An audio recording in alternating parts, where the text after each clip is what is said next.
This is a picture of my steady rest that I use for my robust lathe. I have a 14-inch swing on my lathe, so this thing is built accordingly. I've built several of them in the past and basically adjusted the size of it to accommodate your lathe. If you notice, this is made up of 6 pieces. They're all cut at 60-degree angles. The length of each piece would be determined by the swing of your lathe. They're made out of 1.5 by 1.5 oak pieces that I buy from Lowe's. They're readily available up there, and I just cut them at a 60-degree angle and assemble them. They are assembled with screws, glue, screws, and then I plug the holes with dowels and sand everything smooth. The arms are made out of T-slot material that fit into a groove that I cut into the frame. The rollers are skateboard rollers. I've used small rollers on mine because of the swing. Gives me a little bit more space, but if you want smoother and your lathe is big enough to accommodate them, buy inline skate rollers. They're a little bit bigger, they're smoother, and they really do a nice job. I do occasionally put them on my lathe. If I don't need the extra space, I'll change these rollers out and put the inline skate rollers on. You'll also notice that I have little plates mounted separating the top from the bottom. That allows me to, if I'm halfway through a project and I want to remove the steady rest, I don't have to disturb the end of the tailstock or the piece. I can just take those plates, take the screws off, and the thumb wheels, I should say, and remove the top section. Then I can remove the steady rest without disturbing the piece of wood in the stock. Let's go on to the next slide. This is a view from the headstock end. You can see a little bit more detail of how everything is mounted, how the knobs are used to hold everything in place. Really not much difference between this one here, but you may want to refer back to this from time to time for construction details.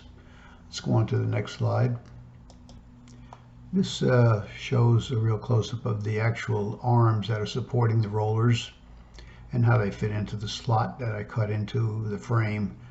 By loosening the left wing nut there, you can actually slide those in or out up to your work and secure it. Pretty simple, pretty basic. The wheels, I think it was a 3/8 bolt that fit through those wheels. I'm not really sure now. I'd have to go back. It's been a while since I made this one here, but a standard bolt will fit the hub of those wheels. Now, if for any reason these wheels are cause a little vibration, you can always put the wheels in a lathe and sandwich them between a couple of washers and a bolt and turn them and true them up. They should be pretty true, though. I've not had too much problems.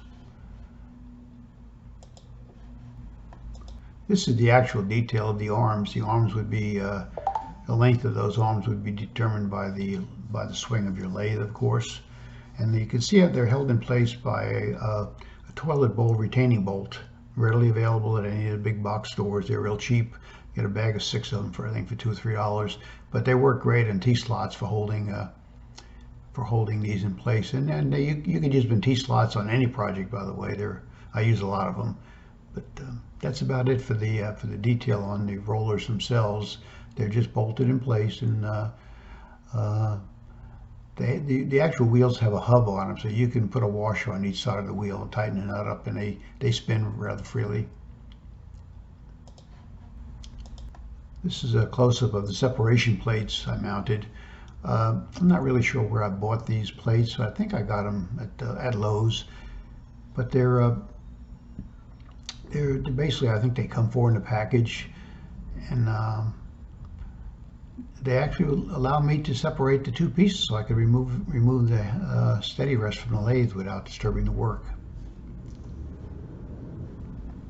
This is the detail of how I mount the frame, steady rest frame, to the lathe. It's a filler piece in there. On my lathe it's 2 inches, and it's just shy of the thickness of the bedways, and then at the bottom I just have a board with a T-nut in it that allows me to tighten it up and swing it around. So you can mount it just about any way you want on your lathe, as long as it's held securely in place. and don't vibrate.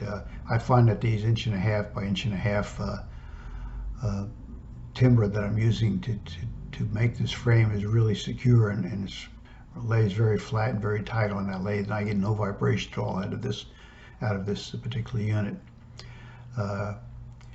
If you like this, enjoy it, make it. I know several people that have already made these, and I built one for the Waxhaw Woodturners for use on our Powermatic lathe, and everybody that uses them seems to like them. So this is just another idea. You can go online and find 1,000 different ways of making these things, but I've made several of these, and I like them. They work well, and they're inexpensive to make.